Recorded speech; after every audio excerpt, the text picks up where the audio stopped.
Bienvenue chers téléspectateurs de la télévision rwandaise, très heureux de vous retrouver pour cette édition en langue française que nous allons commencer par les titres que voici.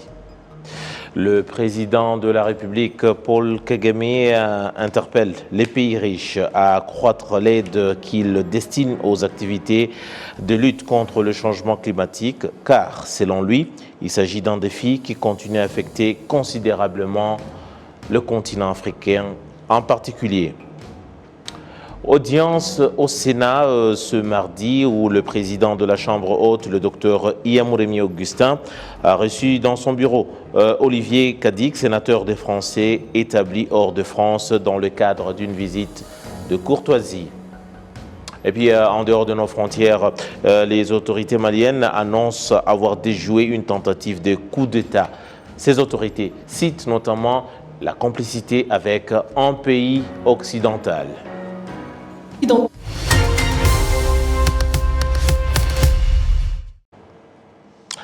Une fois de plus, bienvenue à cette édition. Je vous le disais en titre donc que le président de la République, Paul Kagame, en appelle à la conscience, surtout à la volonté politique des pays riches d'accroître leur investissement et surtout leurs dons dans les activités destinées à lutter contre le changement climatique, car il s'agit d'un défi qui continue à affecter considérablement le continent africain.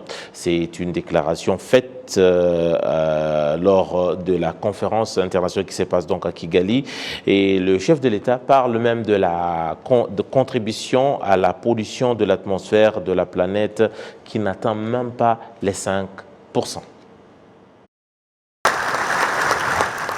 Garantir l'accès de tous à des services énergétiques fiables, durables et modernes et à un coût abordable, tel est le 7e objectif des objectifs de développement durable SDGs.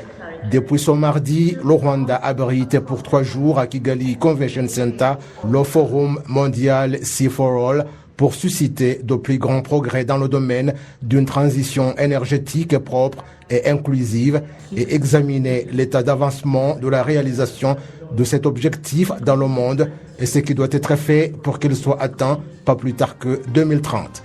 En procédant à l'ouverture officielle de cette conférence, le président de la République, Paul Kagame, a fait observer que la pandémie de Covid-19 a entravé le rythme que le monde avait atteint pour atteindre cet objectif, car jusqu'à l'heure actuelle, environ 40% de la population en Afrique n'a pas accès à l'électricité.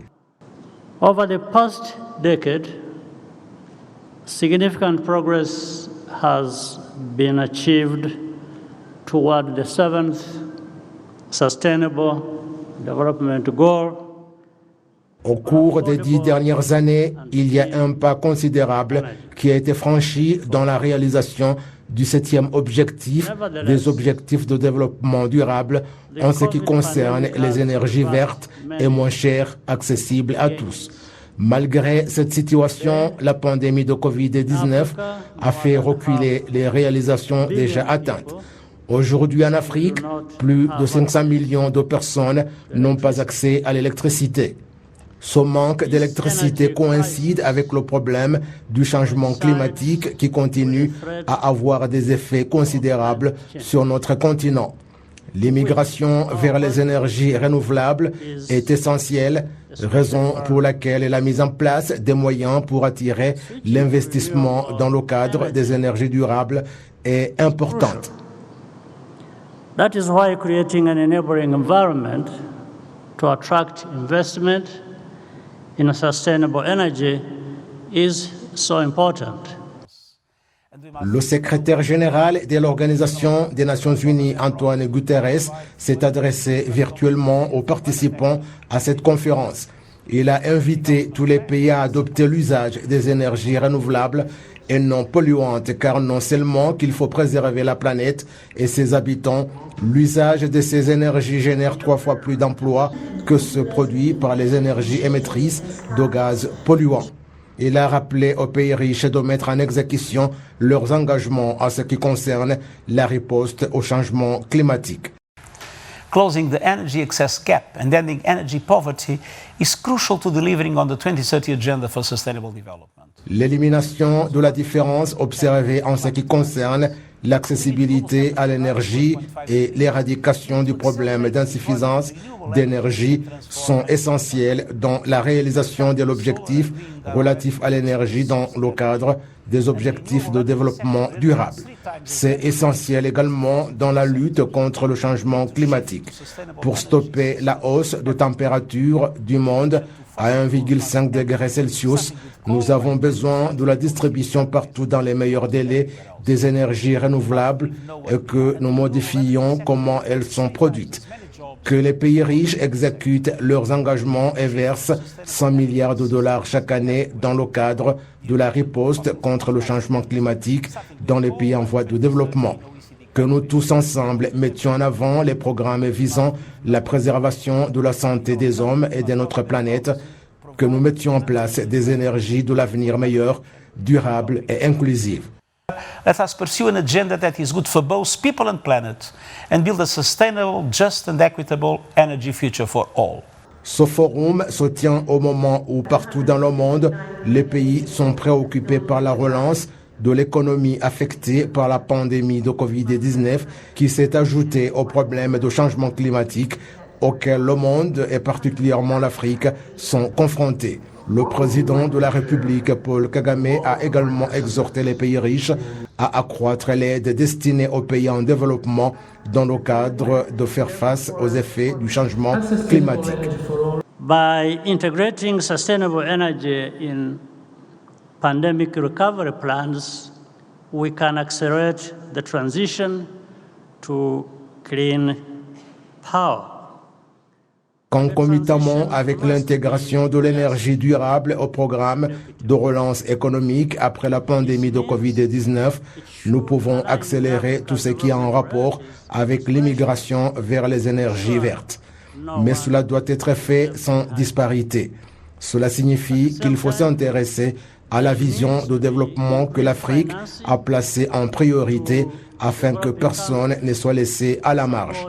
C'est aussi que les pays riches doivent accroître l'aide qu'ils destinent aux activités visant à riposter au changement climatique dans le cadre des accords internationaux. L'Afrique ne peut pas porter seule ce fardeau parce que ce ne sont pas ces émissions de gaz qui ont provoqué le changement climatique. Malgré tout cela, l'Afrique est parmi ceux qui doivent trouver la solution.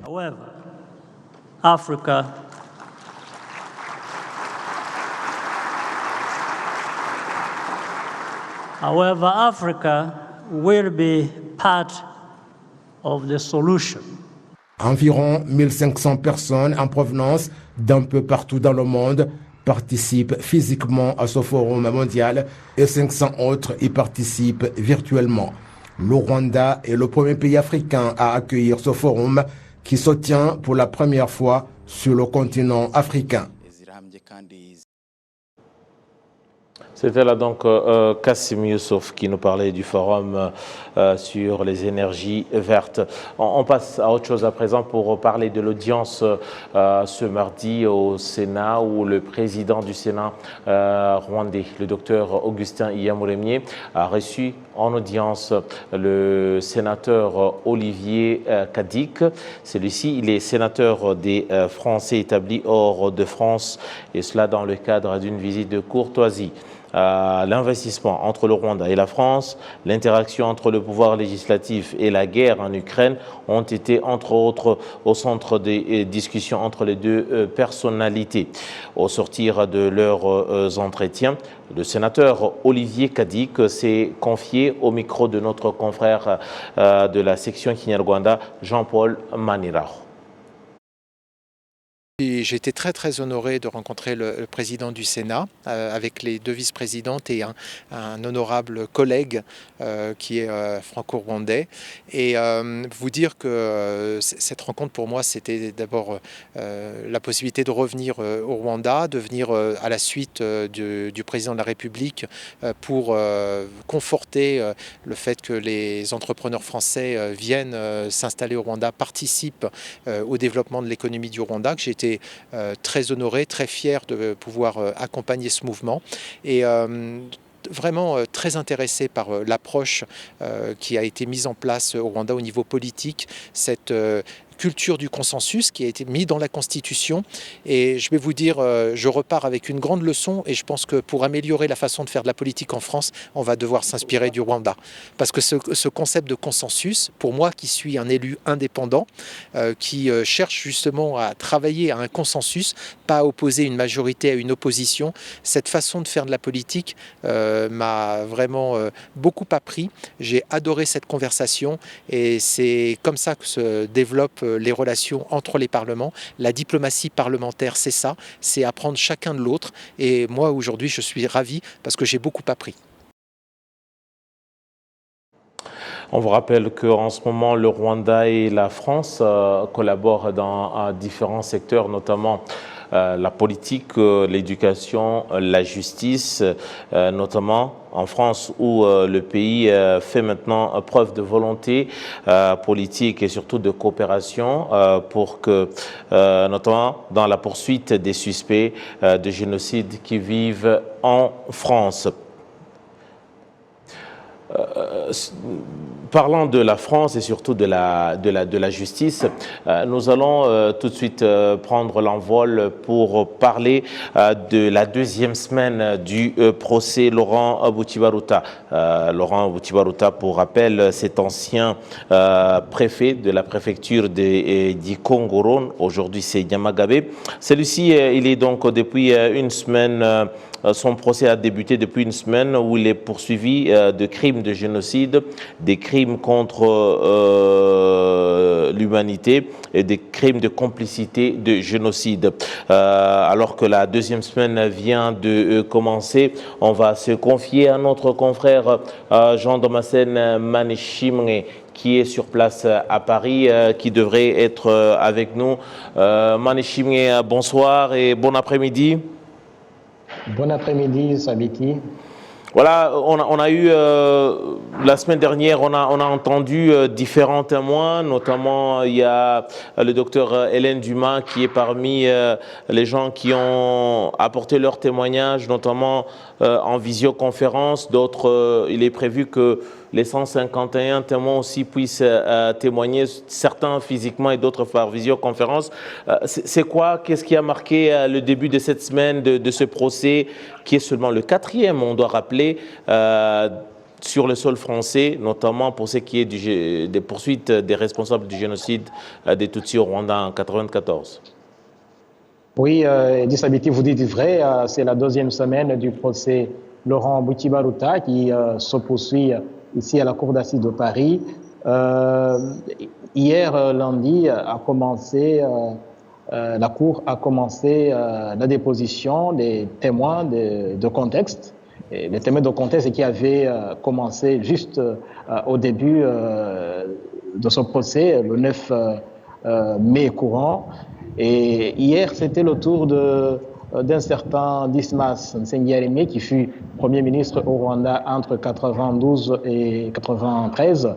Et il a été suivi par un certain François-Xavier Nsanzouera. Lui, il fut procureur général de la République au Rwanda jusqu'en 1994. Et les deux ont fait leur déposition hier, l'un dans la matinée, l'autre dans l'après-midi. Et si je commence par Nsengiyaremye, par exemple, lui, il a parlé du climat politique qui a marqué le Rwanda entre 1990 et 1994. Il a notamment parlé des scènes de violence qui s'observaient dans le pays, à travers tout le pays.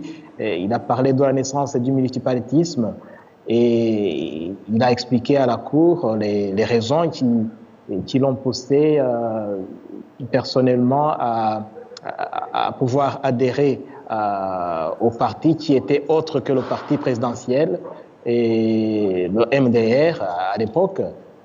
Il a parlé des violences qui ont conduit à l'assassinat, aux tueries des politiciens qui n'étaient pas de la mouvance présidentielle. Il a cité entre autres l'assassinat d'un certain Emmanuel Gapkisi qui était président du MDR dans l'ancienne préfecture de Gikongoro. Il a parlé de l'assassinat d'un certain Félicien Gatabazi qui était du PSD. Et il a parlé aussi d'une campagne d'emprisonnement et de persécution des Tutsis en particulier à partir du 1er octobre 1990, qu'a commencé justement au Rwanda la guerre de libération.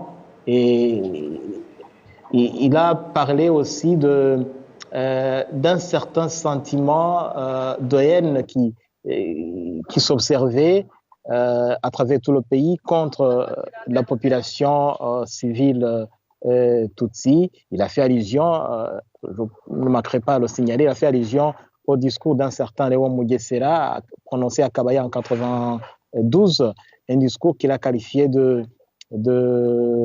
violent, un discours qui était incendié selon ses termes.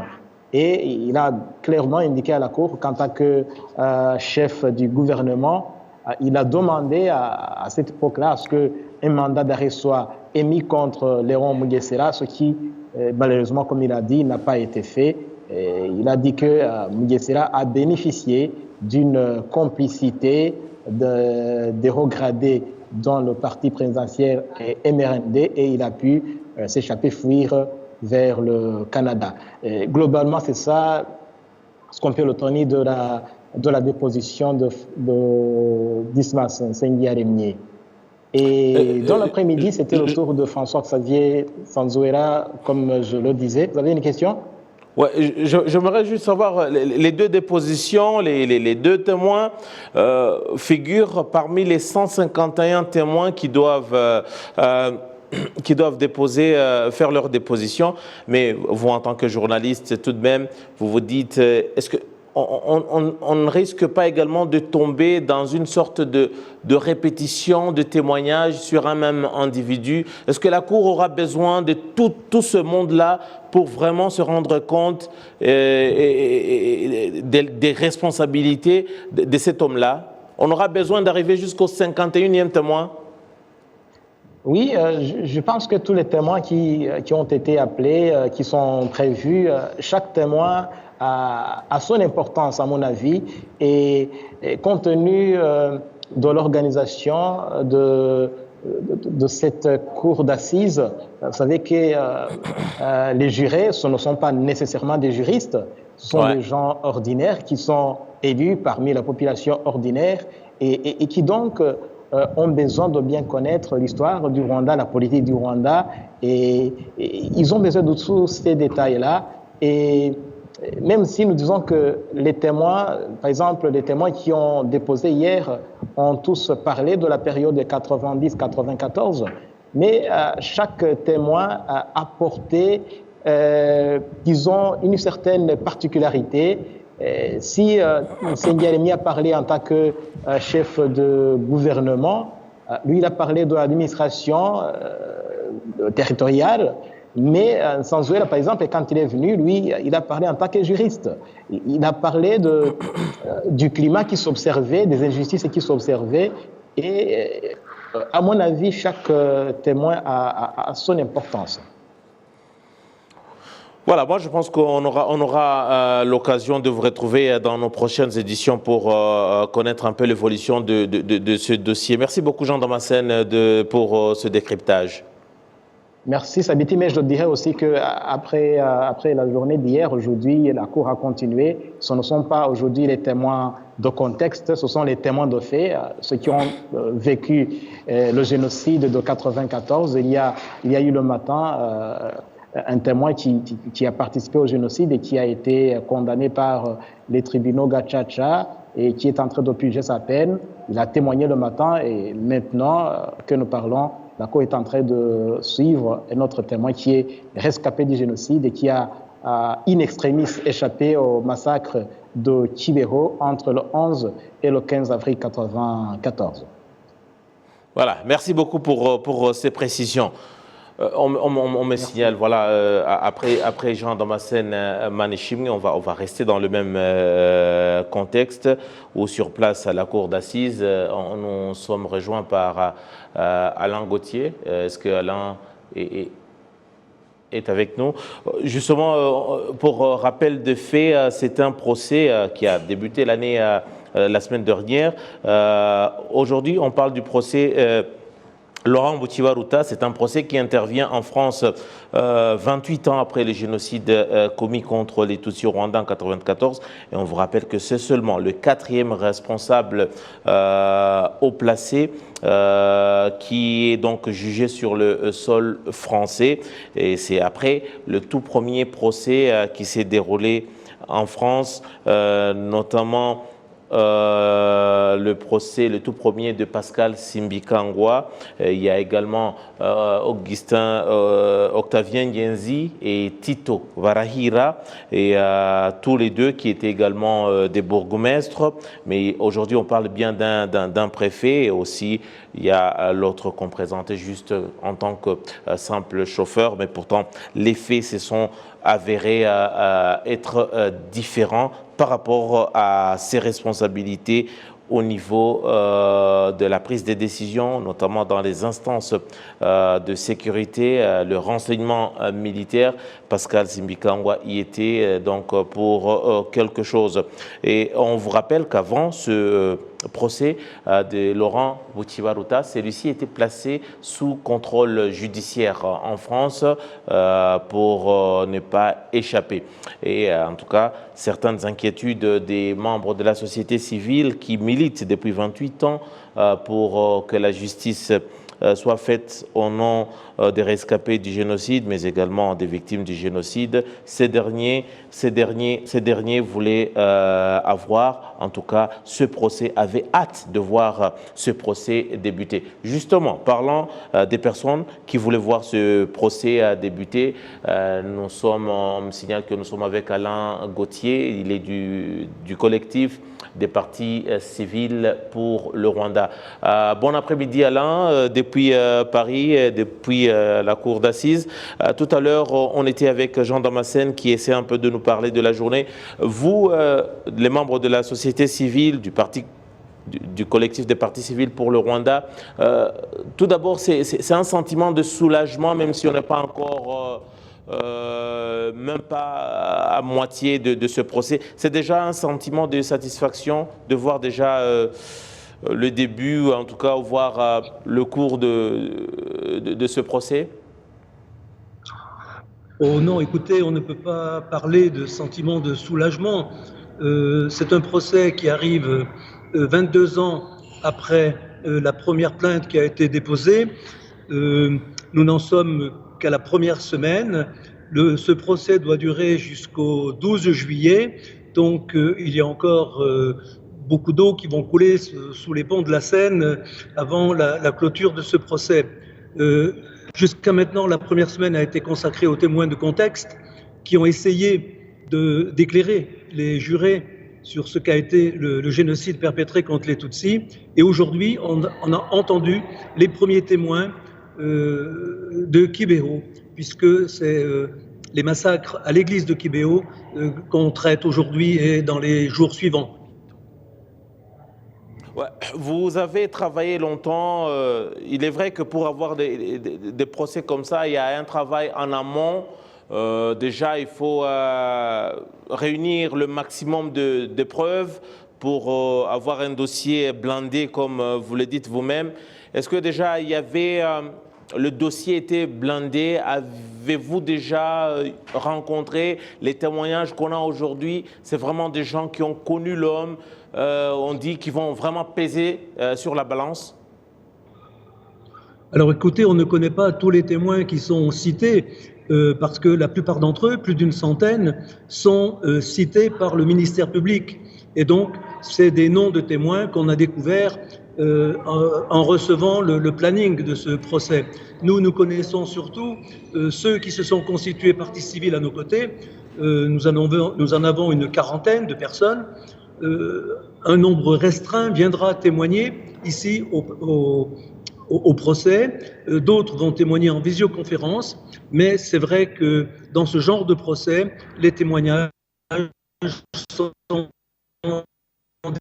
des éléments excessivement importants. Alors Alain, est-ce que déjà vous avez toujours dénoncé la lenteur de la justice française, notamment pour ce qui est de la poursuite des responsables du génocide en France? Est-ce qu'on peut dire qu'avec le décantement un peu du côté politique des relations entre les deux pays, avez-vous un peu d'espoir que ça pourrait un peu faire avancer les choses beaucoup plus vite que ce qu'a été le cas pour les 10 ou 15 dernières années? Oh, écoutez, je crains de vous décevoir. Jusqu'à maintenant, nous n'avons pas vu de progrès manifeste concernant les futurs procès qu'on est en espoir d'attendre.